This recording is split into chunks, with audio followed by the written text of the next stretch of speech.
Una de las grandes interrogantes que tiene todo emprendedor es saber cómo dividirse la empresa con sus socios y hacer lo que se conoce como un vesting. Hola a todos, bienvenidos a Elemental, su club de aprendizaje semanal. Mi nombre es Pedro y estoy acá con Santiago. Hola, hola. Y el día de hoy vamos a ver The Founders Pocket Guide, Founders Equity, de Don Stephen Polland. Stephen Polland es un asesor de startups en Estados Unidos. Ha trabajado con montones de emprendedores, de aceleradoras de negocio. Ha trabajado como asesor para Walt Disney. Y en concreto ha hecho una serie de libritos para una consultora que tiene que se llama Uno por Uno y que ha servido de base para lo que yo diría como una mini guía de startups en general. Claro, ese es como el gran título de Founders Pocket Guide, como la guía de bolsillo para el fundador. Sí, fundador entendido como fundador de startups o el socio que creó la empresita. Exacto. ¿A qué te voy a decir? Uno por Uno Media, no sé si me gusta el nombre, ¿eh? De hecho, yo lo encuentro súper malo, pero bueno. Como que no tiene nada que ver con startups, pero... ok. Bueno, pero el libro de esta semana es Equity Split. ¿Cómo traduciríamos eso? Divisiones de patrimonio, en versiones súper técnicas. Se entiende. O mejor, para los que nunca han escuchado este término, se refiere como a cómo dividimos la empresa. Lo típico que uno ve en las películas es la bolsa de acciones y que uno compra y vende partes de la empresa. Es un poco eso. Sí, pero eso es en un paso harto más avanzado. Lo que a este librito se va a tratar y lo que vamos a hablar hoy día es más como cuando tú estás empezando un emprendimiento con 2, 3 amigos, ¿cómo se dividen las ganancias de ese emprendimiento? ¿Se lo dividen por partes iguales? ¿Se lo dividen 60-40? ¿30-30-30? ¿Cómo se hace ese juego? La bolsa es cuando ya han pasado mucho tiempo y ya fuiste muy exitoso. Cuando tienes la empresa de Batman. Sí. Una aclaración que hace el libro y que creo que sería bueno hacerla también acá, que esto no cuenta como consejo legal. No tomen decisiones basadas en lo que nosotros digamos. Esto trata de ser educativo. Igual busquen asesoría externa profesional. Sí, de hecho, por mucho que yo sea abogado y que me dedique a esto, es muy distinto hablarlo en abstracto que hablarlo en un caso concreto. De hecho, a lo largo de este podcast se van a ir dando cuenta que yo voy a ir dando ejemplos de la vida real, que he tenido montones de clientes a este respecto, y nunca, nunca, nunca deben olvidarse que lo que es la teoría es distinto a lo que es la realidad, sobre todo cuando todas las empresas son distintas. Sí. Tú nunca tienes dos clientes iguales. No, siempre tienes que hacer un trabajo más a la medida. Y de hecho es un buen consejo en general. Si es que ustedes tienen un abogado que les vende exactamente lo mismo que su amigo y tienen empresas distintas, sospechen. Sí. De hecho, eso lo vimos cuando hablamos de franquicia. Sí. Así que con eso vamos partiendo, ¿no? Vamos partiendo. Primer tema. ¿Cuál es el ABC de dividirse el patrimonio entre tus socios? ¿No es cierto? Para este punto es importante tener en cuenta que, primera cosa importante, las empresas parten valiendo una X cantidad de dinero y terminan valiendo una cantidad de dinero distinto que ojalá sea mayor. ¿Qué quiero decir? Si Pedro y yo partimos una empresa de elaboración de panes, lo ideal es que parta valiendo súper poquito y a medida que vaya ganando más ingresos, contratando gente, vaya valiendo más. Por lo tanto, siempre tengan en consideración que lo que ustedes se dividan en el primer momento, en teoría, en un futuro va a valer más. Sí, piensen en porcentajes. Sí. Porque el día de mañana los montos pueden ser distintos. Idealmente van a ser más altos, pueden ser cero. Sí. Así que, bueno, yo creo que aquí lo más fácil es irse como por un par de ejemplos. Imaginémonos que Pedro y yo estamos intentando dividirnos el patrimonio del podcast. La primera gran pregunta que te vas a hacer es como qué principios, qué ideas, qué reglas tengo que tener en mente para hacer esto. Y para esto el autor nos da como 3 grandes reglas, nos dice, mira, hay 3 cosas que tienes que tener en consideración. Primero, intenta que lo justo sea lo que prime sobre cualquier otra cosa. Lo segundo es que todos hacen vesting. Vamos a ver qué es un vesting. Y tercero, una vez que lo hagas y hagas esta división, déjalo ahí y preocúpate del negocio probablemente tal, no de cómo se dividió la empresa. ¿No te pasó que vesting no tiene traducción porque el diccionario te dice como vestido? No, sí, vesting no es una palabra técnica jurídica, de hecho. Es difícil la traducción. De hecho, acá en Chile, con los clientes en general, nosotros nos referimos al vesting como vesting. Se habla en inglés. Ah, ya. Perfecto. Esto es lo que me gusta de esta colaboración. Aprendo. Y fuera de broma, es importante esto, y acá la regla 1 de por qué la idea de ser justo como primera cosa es que al dividir la empresa tienes que estar cuidando la relación de los fundadores.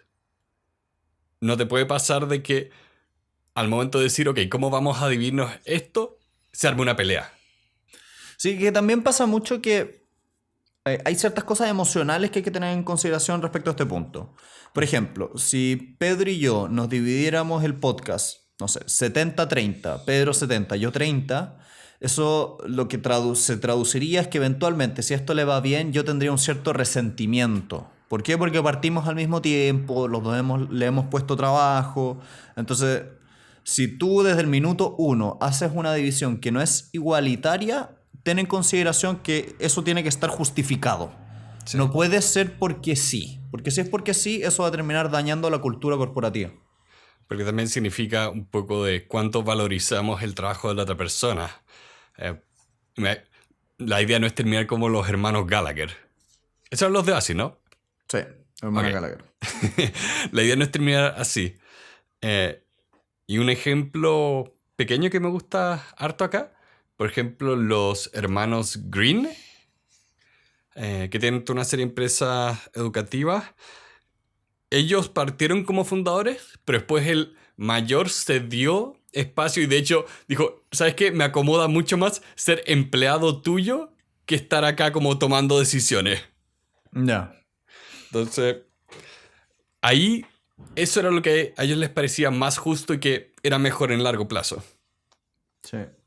Por lo tanto, siempre cuando ustedes partan, esto yo siempre lo digo a mis clientes, primero, esto es una conversación en un café, privado, con confianza, con tus socios, con tus colaboradores, y después entran los abogados, no antes. Porque generalmente, lamentablemente es así, los abogados tienden a generar más problemas que ayudar en estas cosas. Sobre todo Lo si hay dicen- 2 o 3 abogados por lado, así ahí ya que la Uy, créanle, es abogado. O sea, yo Lo sé hice lo que por hablo. experiencia. ¿Cómo explicarías lo que es el vesting? Ya que Me gustaría tal vez, a mí me costó. tal vez explicarlo un poquitito más adelante, porque Ok. esta decisión de fairness above all, o de lo justo sobre todo, también tiene que ir de la mano de un proceso. El autor en la página 20 y siguiente habla del proceso para decidir cómo te vas a dividir eso. Y bueno, obviamente él dice ya, primero, él tiene una metodología que nosotros también utilizamos, que tiene que ver con unas pequeñas, ¿cómo decirlo? Como un checklist de cosas que tienes que ir mirando, diciendo ya, a ver, esta persona trajo la idea, esta persona puso capital, esta persona puso tanto. Y aquí es donde como que empiezan a surgir cosas concretas antes del vesting. Que empieza a pasar, por ejemplo, viene una persona y dice, pero oye, yo tuve la idea. ¿Tengo yo más derecho que el otro que solamente vino a trabajar conmigo? Bueno, el autor ahí, de hecho, textualmente tiene la sección final donde se encarga de responder todas esas ideas. Todo ese tipo de cosas creo que son antes del vesting. El vesting lo vamos a conversar un poquitito más adelante, pero tiene que ver mucho con tomar en consideración varios elementos. Por lo tanto, algunos elementos que ustedes tienen que tener súper en consideración al momento de tomar esta decisión de repartición es, por ejemplo, primero, ¿existe alguna relación anterior entre los fundadores? ¿Hay alguien que esté dispuesto a trabajar a tiempo completo? ¿Alguien que esté dispuesto a trabajar a medio tiempo?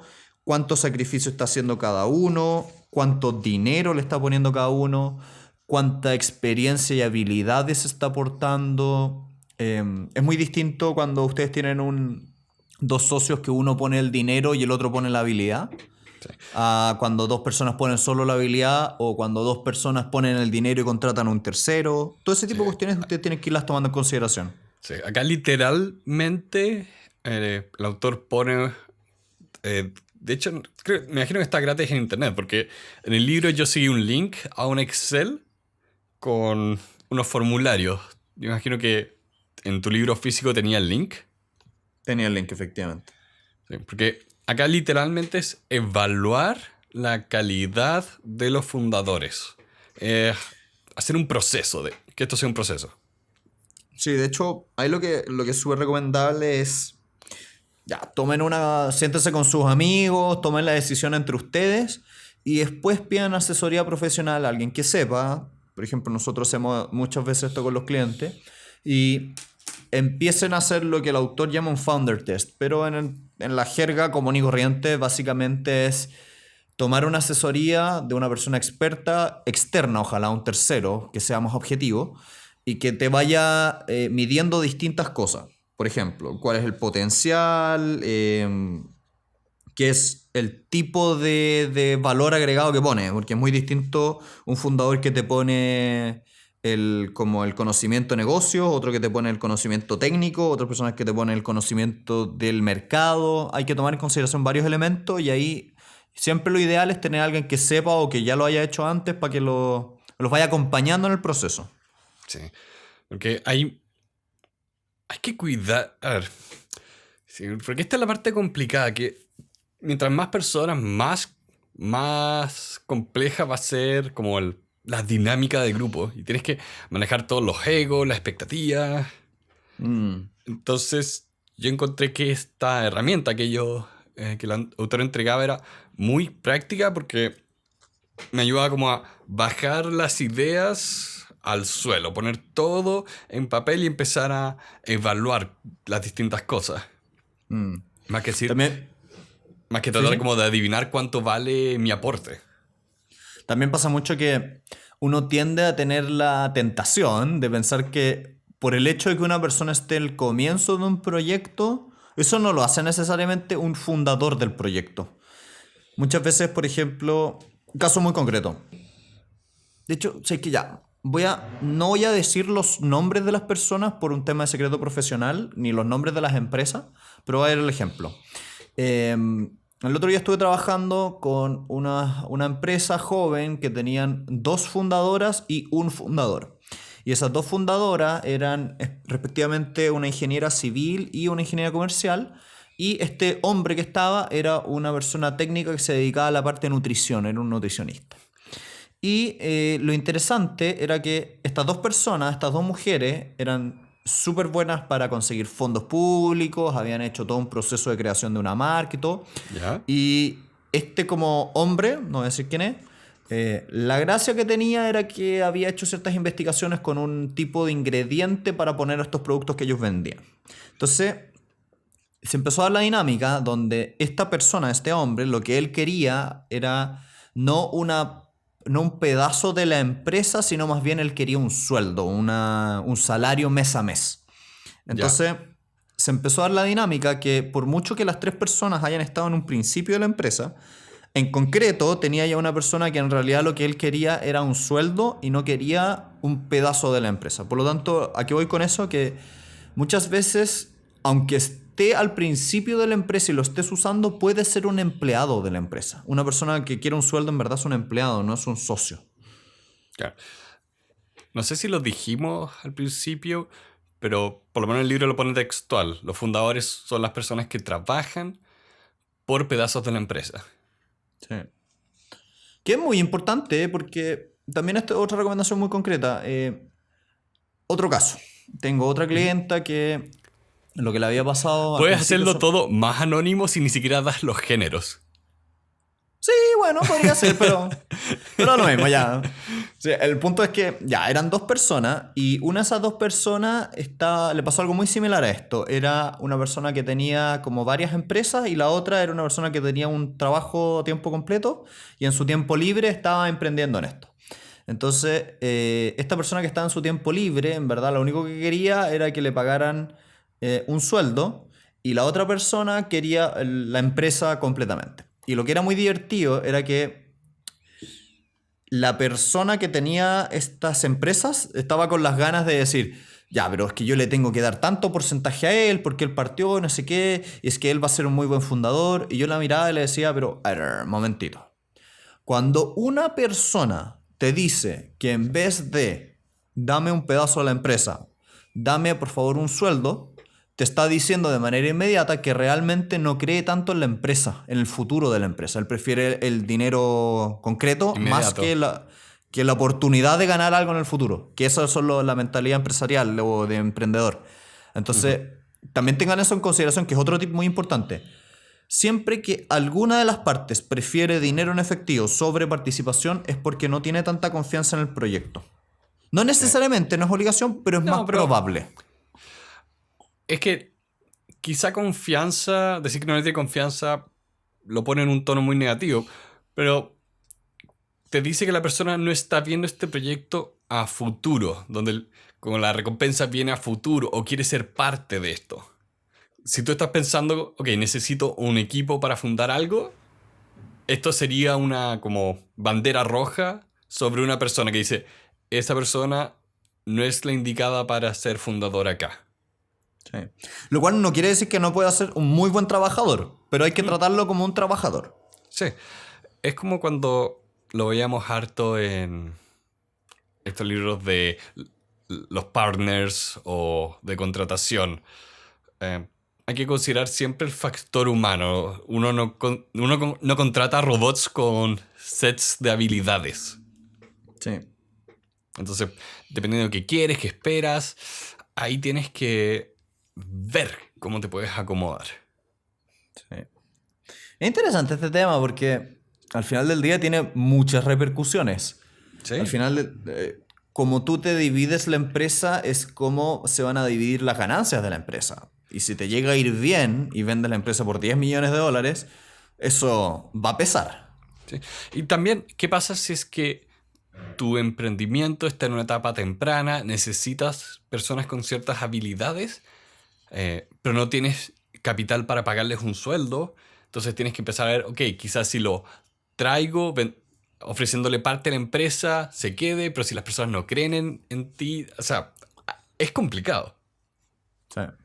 Yo pienso acá que estamos un poco con algo parecido en cuanto a hay habilidades que nosotros no manejamos tan bien y estamos viendo cómo complementarnos para manejarlo mejor o de qué manera podríamos incorporar una tercera persona. Pero no es fácil. Entonces, sí, no es fácil. De hecho, ahí viene como la gran segunda materia que toca el libro, que es, ya, una vez que te decidiste y elegiste quiénes son probablemente tales fundadores y quiénes van a ser empleados, la pregunta del millón es, ¿cómo nos dividimos entre los fundadores el capital de la empresa? De aquí hay dos grandes formas. Primera gran forma, todos por igual, que es una muy buena fórmula. O bien con distintos porcentajes. Pero cuando hay distintos porcentajes tiene que tener una razón. No puede ser aleatorio, no puede ser antojadizo, tiene que tener una justificación. Porque de lo contrario les va a pasar lo que les comentaba hace un rato de esta persona va a tener un resentimiento cada vez que vea ese número. Ujú.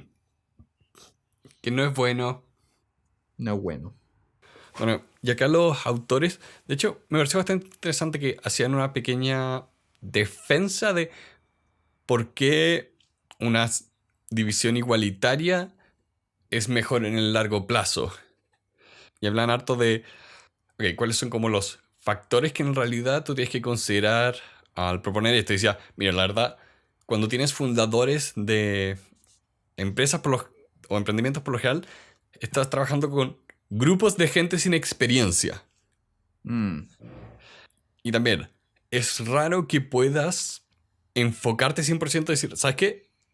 Juanito es la persona clave de este grupo. Es raro que haya una persona que sea tan integralmente importante. O sea, pasa, pero generalmente si es tan así, esa persona funda la empresa solo. Si en Claro. verdad no necesita a nadie, arma una empresa individual de responsabilidad limitada y empieza solo. Pero por lo general, si es que están trabajando dos, es porque probablemente las dos personas no tienen tanta experiencia y probablemente las dos personas son igualmente importantes. Agregan distintos valores. Sí. Incluso me acuerdo harto cuando lo veíamos con el tema de Elon Musk y Tesla en particular, como eran listas y listas de nombres de ingenieros involucrados en armar esa empresa. Sí. Al punto de donde han habido peleas por quién fundó Tesla. No es blanco y negro el tema. Y lo importante es siempre tener claro que, a menos que haya una razón que lo justifique, divídanselo por partes iguales. Sí. Ahora, Más adelante vamos a ver el tema de qué pasa cuando una persona tiene más capital que el resto. a ver, igual para no dejarlo ir, ¿qué cosas podrían gatillar que a ustedes se les ocurriera dividirlo de manera distinta? Por ejemplo, una forma es que uno de los... A ver, al revés, lo voy a decir más fácil. Esto también dando un poquito de experiencia. Una vez me pasó que fundando yo una empresa, me reuní con un mentor, una persona...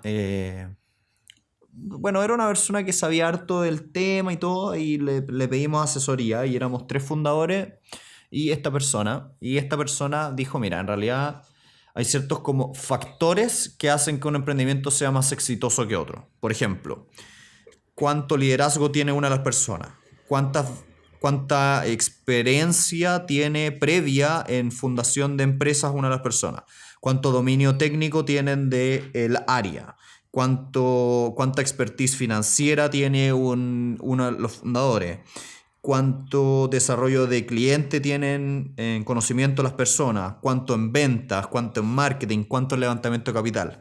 Entonces, estos mismos factores pueden ser utilizados para tener en consideración si es que hay alguien que debería llevarse un poco más. Por ejemplo, si son 3 fundadores, de los cuales uno de esos 3 ya hizo una empresa anteriormente, tiene mucho dominio técnico del área y además, no sé, ha logrado exitosamente que se la compre una empresa mayor, probablemente es más justo que esa persona que trae mucha expertise a la mesa se lleve un pedazo mayor.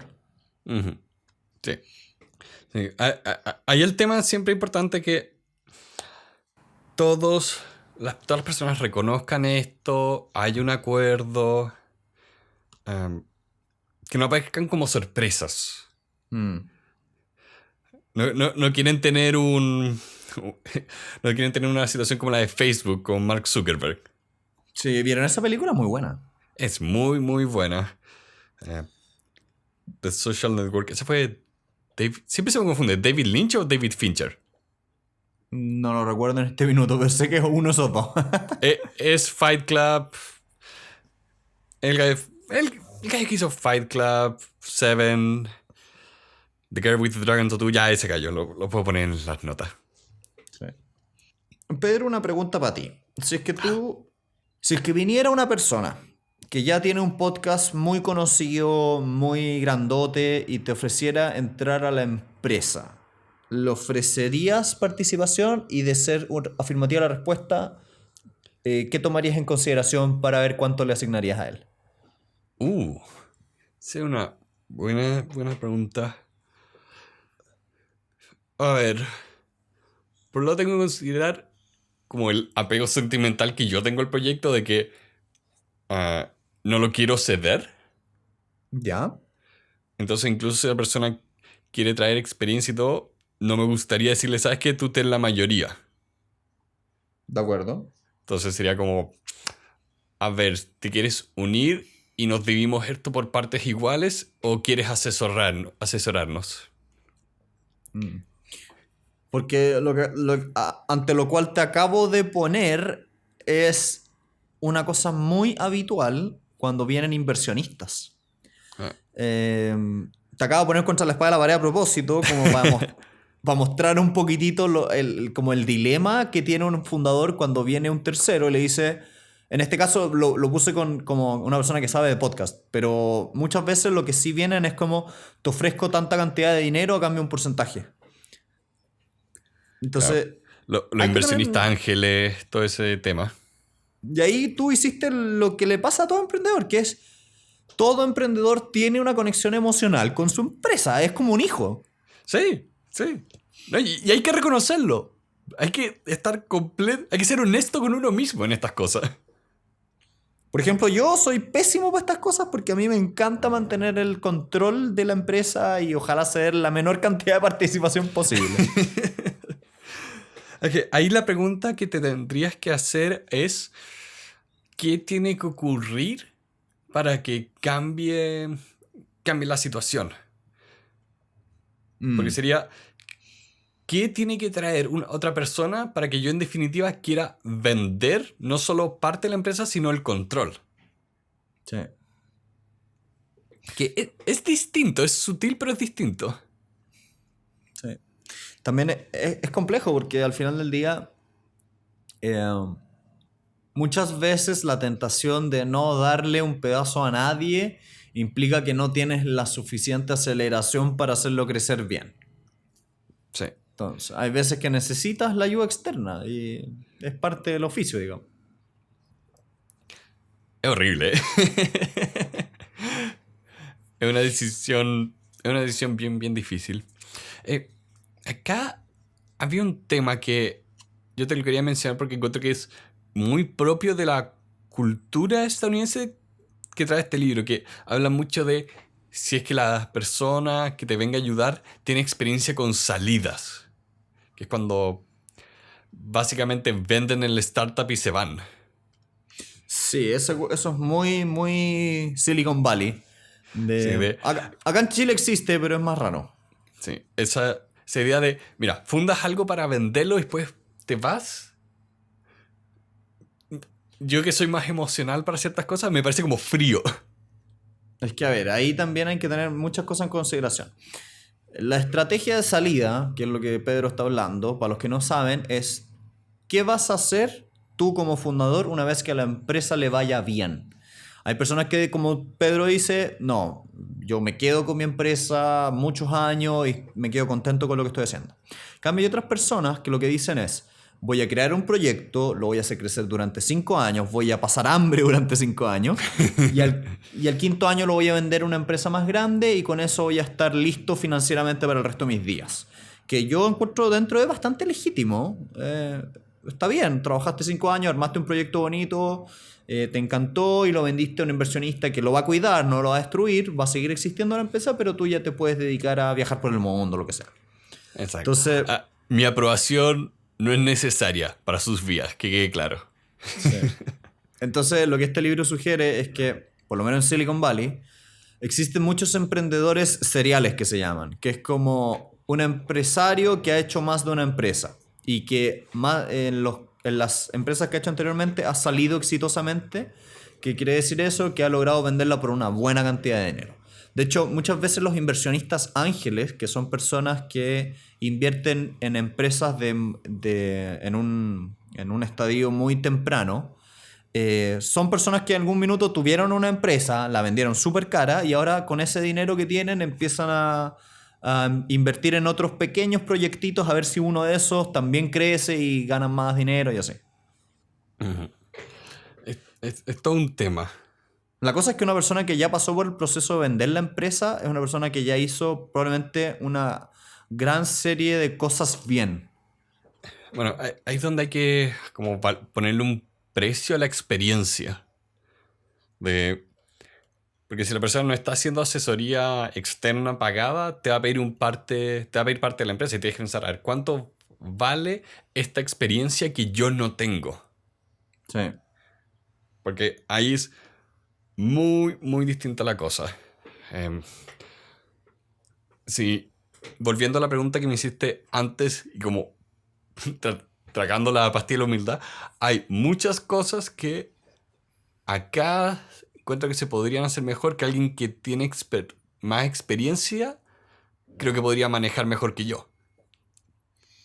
Probablemente hay un montón de cosas que no manejamos. O sea, me imagino que una persona que ha trabajado en el rubro de la radio los últimos 20 años debe saber una cantidad de cosas que nosotros no tenemos idea y que podrían hacer que tal vez este podcast llegara a mucha más gente. Sí, sí. Y ahí sería un poco como, ¿cuál es el valor que nosotros le asignamos al partir y a la idea propiamente tal? Ahí se da la otra cuestión, que por el hecho de que alguien inició algo o que tuvo la idea, no lo hace de por sí más importante. Muchas veces, como dicen, las ideas no valen nada. Lo que Sí, importa son las ideas que se ejecutan y se crean. sí. Porque todos Es podemos el... tener ideas de crear helicópteros sustentables que no hagan ruido, que usen energía solar y vuelen. Muy buena tu idea, pero de aquí a ejecutarla hay un camino muy grande de distancia. Yo tengo un blog donde pongo todas las ideas que se me ocurren en cualquier momento del día. ¿Ya? Y es bastante entretenido después ver como, oh, es ver un emprendimiento o ver un producto y es como, a mí se me ocurrió esto hace 3 años. Pero claro, no hice nada durante esos 3 años para mover esa idea a una realidad. Sí. Las ideas son menos valiosas de lo que la mayoría de las personas creen. Este es un poco por lo menos el consejo que yo veo harto, de que cuando dicen que, oh, cuida tus ideas porque te las pueden robar, es como, viejo, la idea propiamente tal es la parte más fácil y menos importante. Es la ejecución lo que vale. Sí, vale la pena protegerla una vez que ya empezaste a trabajarla. Por ejemplo, vale mucho la pena patentar un producto, una invención novedosa, pero es porque ya hiciste el desarrollo. No Ujú. cuando es una idea que se te ocurrió en la ducha unos 15 minutos. Eso no es patentable. Tiene que tener aplicación industrial, tiene que tener un más allá, digamos. Puedes patentar un blog de notas para anotar ideas de ducha. Sería notable. Eh, Pero sí, el punto es que es eso. A ti no te conviene creer que por el hecho que tuviste una idea es suficientemente merecedor para que te lleves un 70% de la empresa. Ahora, exacto. distinto es cuando alguien tuvo una idea, la empezó a ejecutar, y ya existe como una idea y cuando pasa el tiempo incorpora a alguien, porque ya hiciste el primer proceso. Yo estoy pensando en concreto, yo tengo un proyecto que yo lo inicié hace como 2, 3 años, hice todo el trabajo, contraté, puse dinero, hice todo, y ahora estoy incorporando nuevos socios. Ahora hace más sentido, en este caso, que yo que ya tengo un producto mínimo viable armado, ya conseguí clientela, ya hice los primeros grandes pasos, hace bastante sentido que la persona que se incorpora después, ahí tenga un porcentaje menor.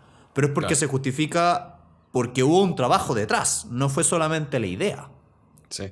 Acá lo que recomendaban era decir, mira, haz la división igualitaria y después agrega el trabajo de esta persona como si fuera un inversionista externo.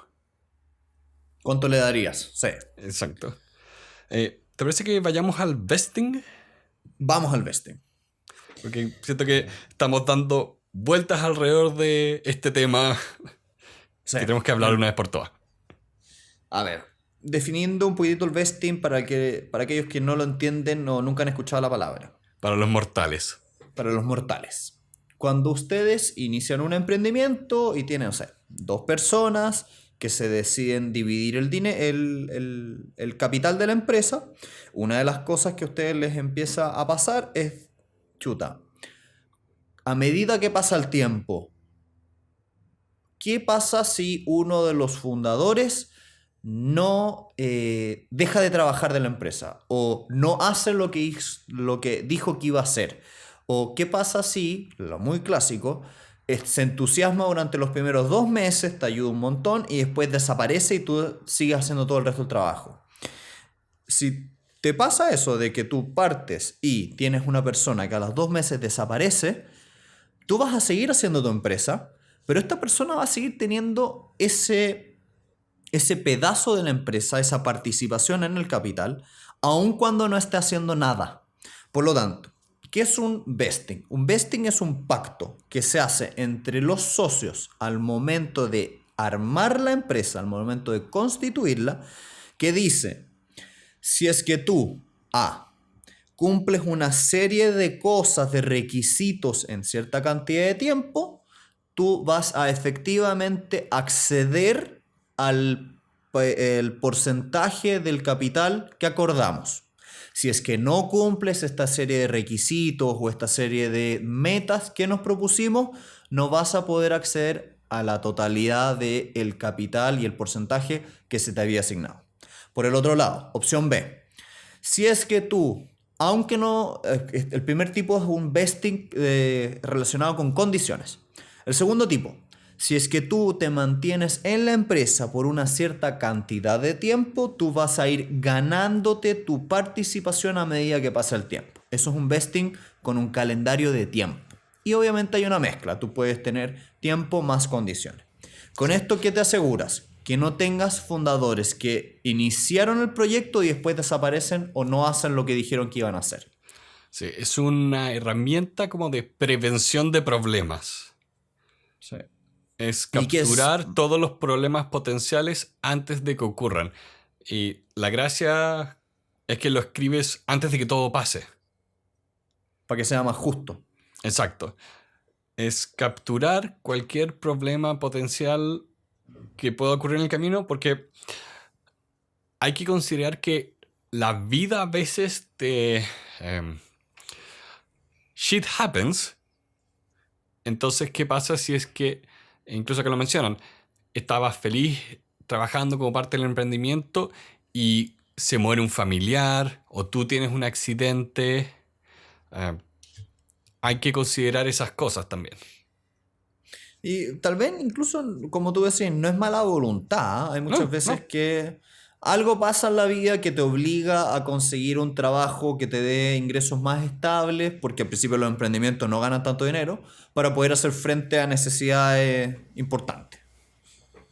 Sí, Entonces, es dejar por escrito todo para que no se confundan las acciones con mala voluntad. sí. Me gustaría tal vez dar un ejemplo con nuestro podcast. Ya. Imaginémonos que Pedro y yo decidimos que todos los ingresos del podcast se van a dividir en partes iguales, 50-50. Ya, perfecto, todo muy bien y decimos, ya, Pedro va a estar encargado de la edición de los videos y Santiago va a estar encargado de, no sé, la página web, no lo mismo. Lo que ustedes hacen es, se sientan, hacen un documento que dice, de aquí a X cantidad de años, un año por ejemplo, de aquí a 12 meses, Pedro va a editar 12 podcasts. Y por cada una de esas ediciones va a ir accediendo a un doceavo de su 50%. Así, por ejemplo, si Pedro hace 6 podcasts y no 12, ya, entonces se entiende que se ganó un 6 de 12 partes de su 50%. Por el otro lado, Santiago se comprometió a que iba a hacer una página web y que iba a conseguir una cierta cantidad de visitas mensuales. Entonces, para eso tenía que hacer, en primer lugar, una campaña marketing, subir una cierta cantidad a la página web, hacer una cosa con las redes sociales. Y por cada una de esas cosas también se iba a ganar un doceavo de su pedazo. Por lo tanto, a medida que Santiago iba cumpliendo sus cositas, se iba ganando su pedazo. Imaginémonos que Santiago cumplió todo y Pedro hizo la mitad de la pega. Bueno, en ese caso, Pedro se gana la mitad de su 50%, 25, y ese otro 25 vuelve a la empresa. Como Santiago es el único que tiene participación en la empresa, es para Santiago básicamente. ¿Qué pasa cuando ninguno de los dos cumple? Bueno, ahí se devuelve, se disminuye el porcentaje. Y si ninguno de los dos, por ejemplo, imaginémonos que... ya. Yo hice la mitad y tú hiciste la mitad. Exacto. Si hicimos la mitad y hicimos la mitad, le devolvemos la mitad a la empresa, no al otro. Y en eso simplemente lo que se hace es que se disminuye el capital. Ah, Como que imagínate que más que devolvérmelo a mí, se lo devuelves a la empresa. ya. Y una vez que pasa, esto es un poquito más técnico, pero una vez que pasa una cierta cantidad de tiempo donde hay un porcentaje que se devolvió a la empresa y no se asignó a nadie, acá en Chile por lo menos se reduce de pleno derecho, desaparece entre comillas. Ya. Ahora, también aquí una de las cosas clave es que, ya, tener personas con experiencia en vesting. ¿Qué quiero decir con eso? Personas que hayan hecho varios calendarios y los hayan visto en el tiempo. Porque eso te da una cierta experiencia en la forma en que tú lo redactas. En esto las palabras son clave. ¿Hay alguna diferencia, Pedro, entre decirte conseguir una cierta cantidad de ventas versus conseguir una cierta cantidad de reuniones de venta? O sea, sé que son cosas distintas, son metas distintas. Y son metas muy distintas, a pesar de que suenan súper parecidos. Pero una Son depende son partes ¿Ah? distintas del proceso de venta. Sí, po. Y una depende un poquitito más de la voluntad y el trabajo de las personas, el llamar, conseguir reuniones, y el otro depende también de factores externos. La venta, por mucho que tú quieras, muchas veces no se realiza por tu culpa, sino por otras cosas. Entonces, el tema ahí, el cuidado que hay que tener es que muchas veces la gente sujeta el vesting a condiciones que no dependen de ellos. Y Bueno, como no dependen de ellos, se pierden el pedazo. ¿Ah? Bueno, en el ejemplo que diste de este mismo podcast, si mi meta es editar estos 12 podcasts, eso solo depende de mí. Pero tú te diste a ti una meta de traer tráfico. Y eso Sí. no depende necesariamente de ti. Por más bueno que sea tu trabajo en la página, a veces el tráfico no llega como uno quiere. De ahí hay que tener cuidado también porque dependen muchas cosas. Por ejemplo, hay veces que, en concreto, y yendo a tu ejemplo, hay veces que uno de los socios efectivamente se invitó al emprendimiento por su habilidad de ventas. Y tú lo que quieres es que esta persona venda. A propósito, Ya. imaginémonos que no estamos nosotros dos. Nos damos cuenta que no somos buenos para vender y decidimos traer a un tercero y ofrecerle un 33% de la empresa a cambio de que esta persona venda. Y esta persona, venda, perdón. Y esta persona, efectivamente, tú sí le puedes poner en un vesting metas de ventas. Porque si el gallo dice ser muy buen vendedor, pero en verdad es pésimo y no vende ninguno, no tiene ningún sentido que se gane un 33% de la empresa. Entonces, por eso decía que la experiencia es importante. Porque un buen abogado de vesting lo que va a hacer es ponerse en todas estas situaciones y hacer las preguntas correctas al caso concreto. Ya. A mí no se me habría ocurrido nada de esto. Pero es súper importante porque Sí, sí, de lo contrario terminas haciendo un vesting que no se puede ejercer. claro. Y eso no sería muy bueno. No. ¿Vamos Pero a las bueno, preguntas frecuentes? sí, vamos a lo último, que son las preguntas frecuentes. Pedro, ¿qué pasa si uno de los fundadores es un programador computacional? ¿Le das más porcentaje o pregunta inversa? ¿Qué pasa si no tienes un programador y quieres incorporar uno al equipo? ¿Le das porcentaje a la empresa? Diría que depende, pero ahí me pillaste. Que es la pregunta de Equity for Code. Porque la idea general es, te falta una habilidad en el equipo y necesitas traer a alguien a la empresa. Ahí mi pregunta sería, ¿qué tan fundamental es esa habilidad para el éxito del emprendimiento? Si es como intrínseco y necesario, probablemente tienes que ofrecerle parte de la empresa, aunque también la persona puede querer trabajar como un proyecto y después irse. Ahí hay que hacer varias distinciones. Ok. Primera cuestión. Como tú muy bien dices, yo creo que la chuntaste. Primera cosa es, ya. Es como si leí el libro. Es como si hubieras leído el libro. Primera cosa que tienes que mirar es, ya. ¿Es fundamental para el éxito de esta empresa que uno de los fundadores sea un programador? ¿Sí o no? Si lo es, perfecto. Pero esta persona que tú vas a incorporar tienes que hacerla pasar como por el test del fundador. Lo mismo que conversábamos hace un tiempo. ¿Quiere participación? ¿Quiere un salario? Ah, Todos estamos de acuerdo que tiene que ser un fundador. segunda cosa que tú tienes que mirar. Em, si es que esta persona va a ser un empleado, no un fundador, le vas a ofrecer o no participación, porque la tentación que todo el mundo tiene es ofrecerle, yo te ofrezco una stock option o una opción para comprar acciones. Eso igual es peligroso porque uno no se da cuenta, pero a lo largo de los años las empresas suelen cambiar de programador. Suelen tener distintos equipos, eso es muy habitual. Y tú no quieres que la persona que te ayudó al principio se lleve un 20% de tu empresa y hizo un mal trabajo y nunca más lo viste.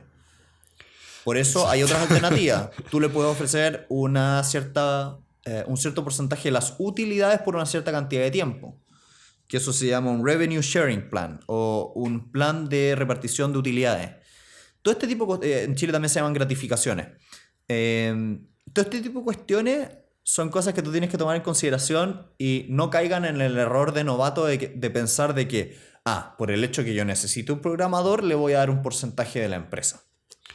Sí, porque también a veces pasa que la persona con justa razón no quiere parte de tu empresa porque tu empresa todavía no ha probado nada.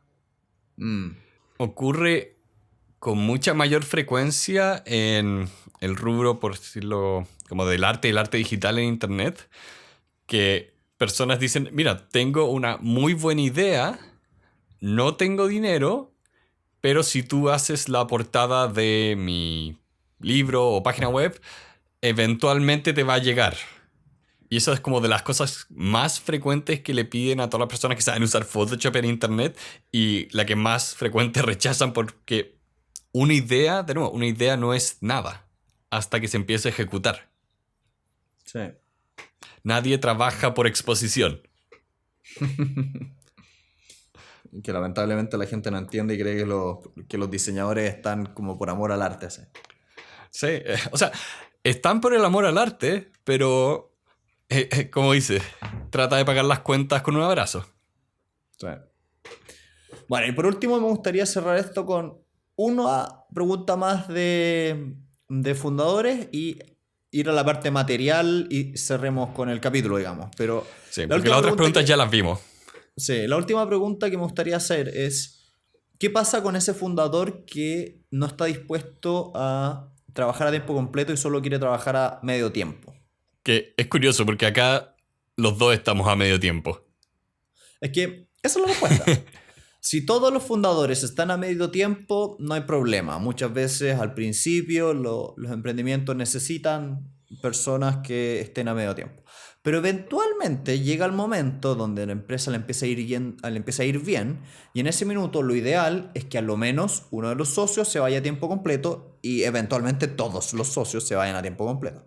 Porque uno de los factores de mayor riesgo, digamos, es que nadie lo haga. Y si nadie lo hace, las cosas no son exitosas.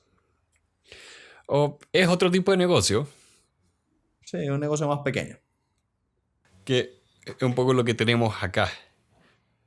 Tú y yo tenemos claro que incluso si esto le va muy bien, no es nuestra idea que se convierta en el solo objeto de todo nuestro tiempo. Sí. Sería ideal, pero no. Sí. O sea, tú te fuiste de un trabajo estable por hacer clases en la universidad. No me imagino que te vas a ir de hacer clases por el podcast. No. A eso me refiero. Sí, está bien. Que, Bueno. ojo, porque acá sí dicen que hay malas razones por la cual alguien no quiere irse full time. Cosas como que básicamente, como decíamos antes, son banderas rojas sobre personas que en realidad no quieres no quieres tener como fundador.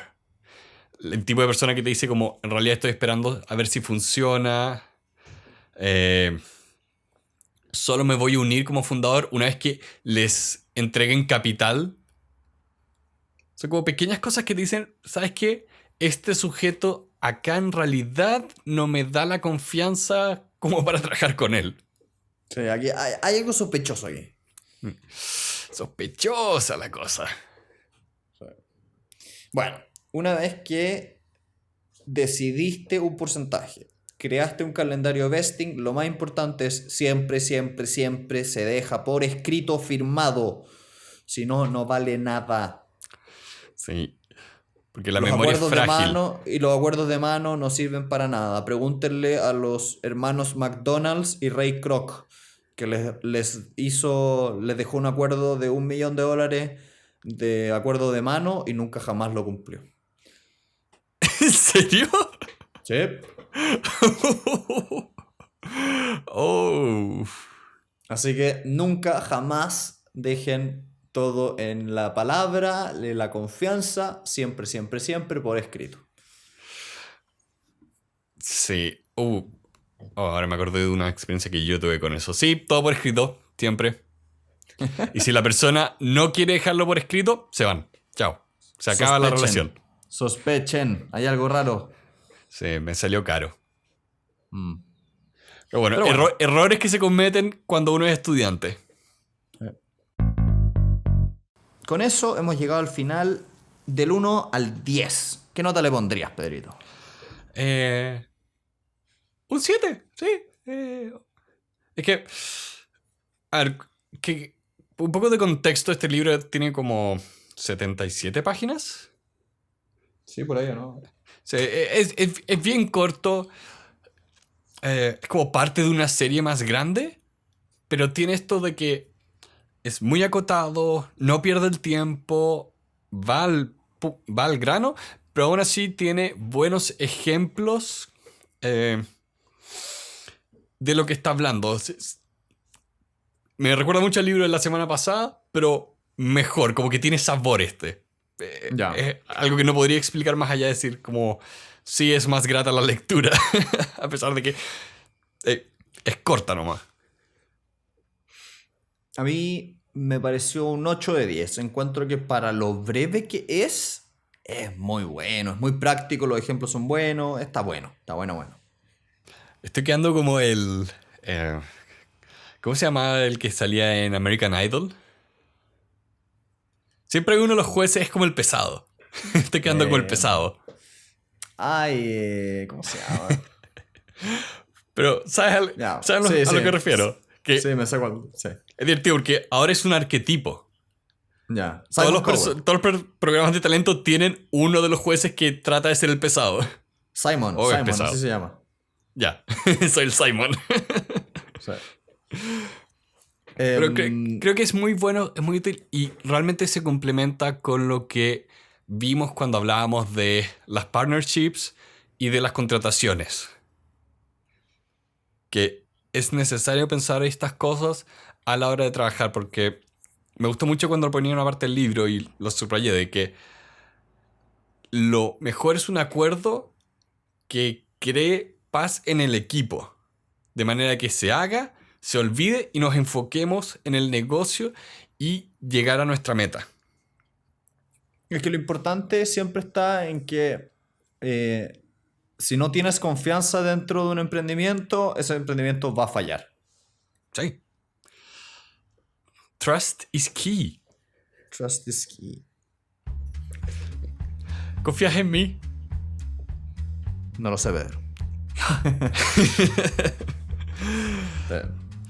Así Y que con eso vamos sí. terminando esta sesión. Muchas gracias a todas las personas que nos escuchan a través de todos los lugares donde somos escuchables. YouTube, Patreon, Spotify, iTunes. Muchas gracias a todas las personas que nos comentan, nos dejan reviews.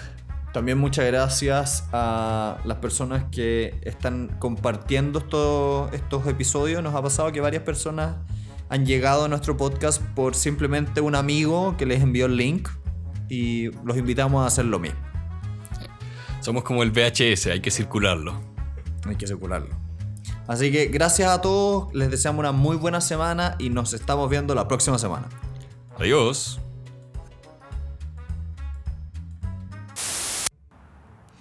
A ver, grabando. Sí, ya, ahí está grabando.